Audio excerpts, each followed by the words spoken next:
today in Halifax. Justin Trudeau top ministers are planning how to handle the relationship, regardless of who wins that presidential election. There's a cabinet retreat, as it's known as, going on in Halifax. It wraps up today. CTV's Vassy Kapelos is on the ground. She's our chief political correspondent.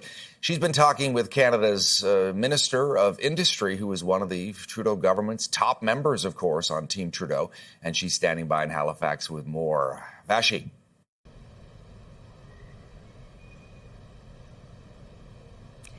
Hi, yes, I am here on the concluding day of the retreat in Halifax. And next to me is Cabinet Minister of Industry and Innovation and a whole host of other things, François-Philippe Champagne. Minister, good to see you. Thank you for making the time. Well, thank you for having me.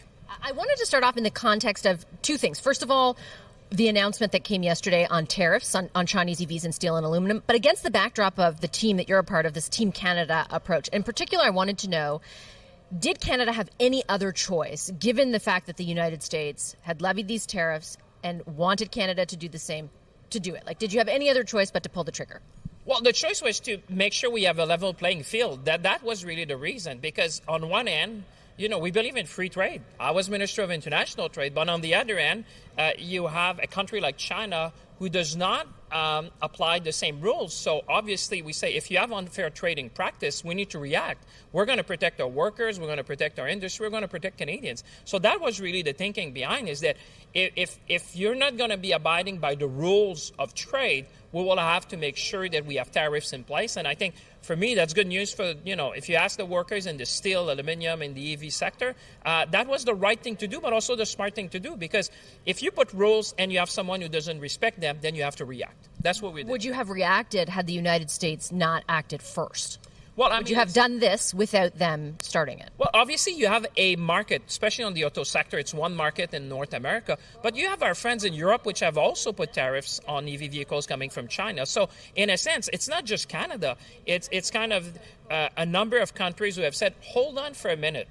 We may want to do free trade, but trade have to be equal in a sense. You have to respect the rules. If you don't, because you do overcapacity, you over-subsidize the industry, you're doing a number of things that are not in line with trading practices, then obviously you have to react to protect our industry. And my job is to fight for Canadian workers, Canadian industry every day, and Canadian consumers as well.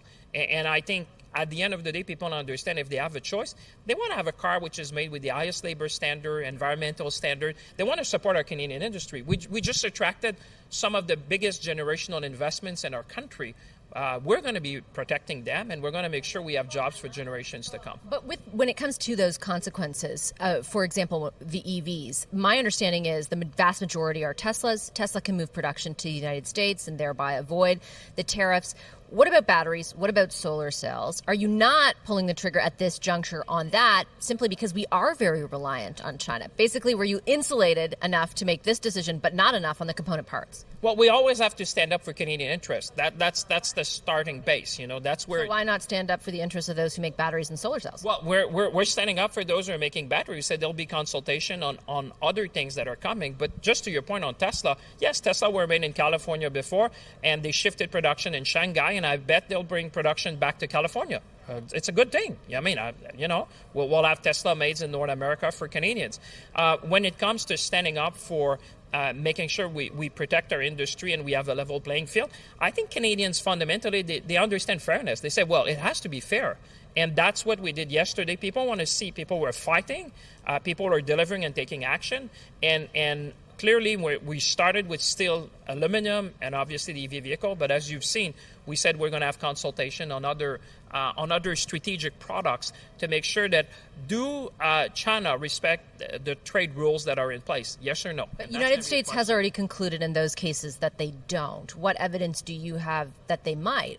And are you, again, I'll repeat the portion of the question, are you not acting at this juncture on those parts because they are too reliant on Chinese inputs and it would be too risky, whereas Tesla could move that production elsewhere? Well, I would say we're going to have consultation. To your point, that's the Canadian way. We consulted the industry. We consulted. You just consulted for 2 months. Why couldn't you ask this question then? Well, no, but we're going to have further consultation on other products. When it comes to EV cars and when it comes to steel and aluminum, we have concluded that. But we said on other products that are strategic, we're going to be doing consultation. We talk with our American friends. We talk with our friends in Europe. Listen, You don't have any inherent hesitation to levying additional tariffs if at the end of that consultation it's concluded? I don't want to forego any conclusion. We're going to be consulting and making a decision at the right time. But I think what was imminent, we needed to make timely, decisive action with respect to EV vehicle and steel aluminum. That was very clear. The rest we're going to be consulting. And like I said, this is good news for Canadian workers and Canadian industry and Canadians in general, because people believe in fairness. If the trade practice of another country are not fair, we're going to react. More broadly, when it comes to the relationship with Canada and the United States, which of course you've been very involved with when it comes to Team Canada, the outreach to various governors, I think 33 different states between the three of you, the ambassador was saying today. We spoke to David McNaughton, who's presenting to you later this afternoon, and he told us that essentially it's one thing to promise to do things to help your neighbor in the future. It's another thing, and what he thinks is necessary, to do things right now. And particularly, he was talking about spending on defense. You're the Minister of Industry. You oversee a number of different industries, but you know a lot about procurement in this country and defense spending. Is there merit to that argument? And Bill Morneau made it on to me last week at the DNC. Should we be spending more on defense faster? Well, I think the challenge of how you invest, I'd rather use the word invest than spending, is not unique. I was at a conference with NATO and other G7 and other countries, and I can tell you how you deploy that money successfully and efficiently to get the products you need is not only a challenge that we have here, but I would say across NATO country, in the sense there's a question of capacity of industries, not only in Canada, in the United States and Europe, because as you've seen, the spending on defense has been increasing, and now people are saying, how can we make sure we have efficient procurement? And that's something that we are talking not only internally, but with our U.S. friend. But just to be very specific, have you taken steps that help the Americans? Very much. I'll give you just one example, semiconductors. You know, when the American puts the CHIPS Act in place, 80% of all the semiconductor which are manufactured in the U.S. are packaged and tested in Canada. They're small compared to what's done in Taiwan. But. Well, I would say about 80% of all the semiconductors manufactured are packaged and tested in Canada. My point is that when they did that, the quid pro quo, we said, well, if you invest in manufacturing, we'll invest in packaging and testing. Not only me saying that, but President Biden, when he came to the House of Commons, highlighted that the American and Canadian need to work together to have more resiliency on something as key as semiconductor, which is the DNA of progress. Yeah, I'm certainly not saying Canada's doing nothing. I think the point is around particularly security, which we've heard a number of Republicans be outspoken on. I understand that finally Canada put forward, as the last ally to do so, a plan to reach 2% by 2032. Mr. McNaughton, who's a friend of the Liberal government, is saying out loud, do that faster. So is Bill Morneau, who was a Liberal finance minister. Is that something that's off the table?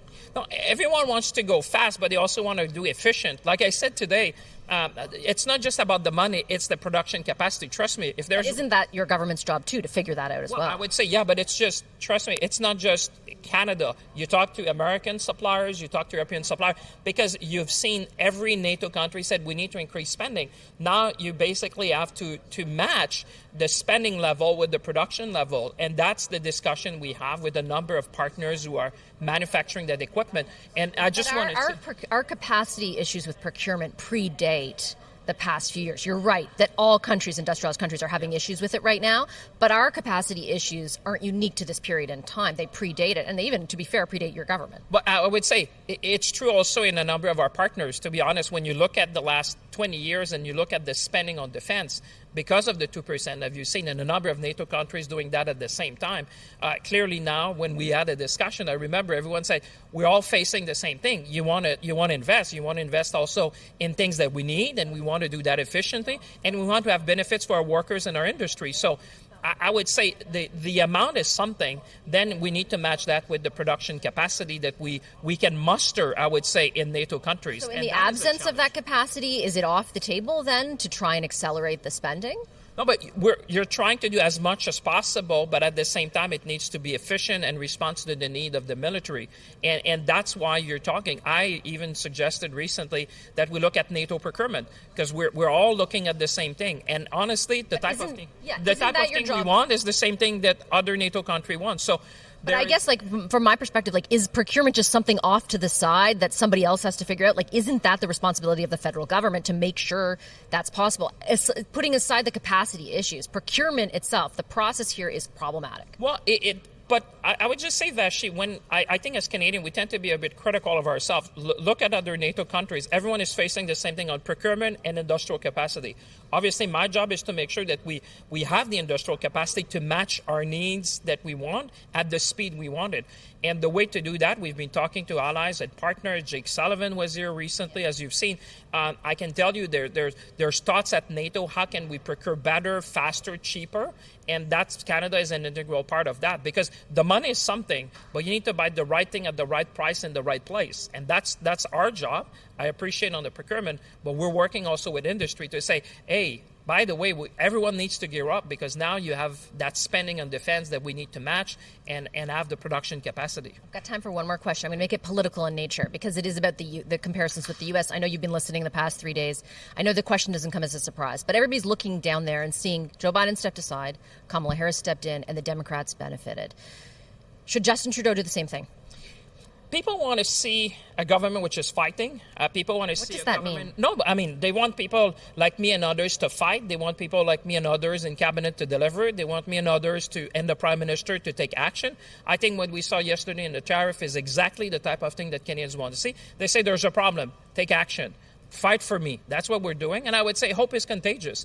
So you're going to see me and my colleagues coming in Ottawa and when we're back and on the streets. And I would say the best thing that we can bring is to bring hope, talk about possibility, opportunities for Canada. And I think, make sure that Canadians feel the same momentum that we feel to make sure that we build for the 21st century. But the fact is they're not. If you look at public opinion polling and even put polls aside, the results in the Toronto by-election, it would appear they don't believe necessarily that you're fighting or that you can deliver on the possibilities that you're outlining now. And you've had 9 years to do that. How do you address that sentiment? Well, we need to do more. I mean, Just do more of the same? Do you really think that's convincing? I'm not saying more of the same, but I'm saying we need, and we're putting a vision for the country, a vision which is about possibility, opportunities. And to your point, when you talk about cost of living, those are, fight for the issues that are faced by everyday Canadians. Housing is one of the things we talked about.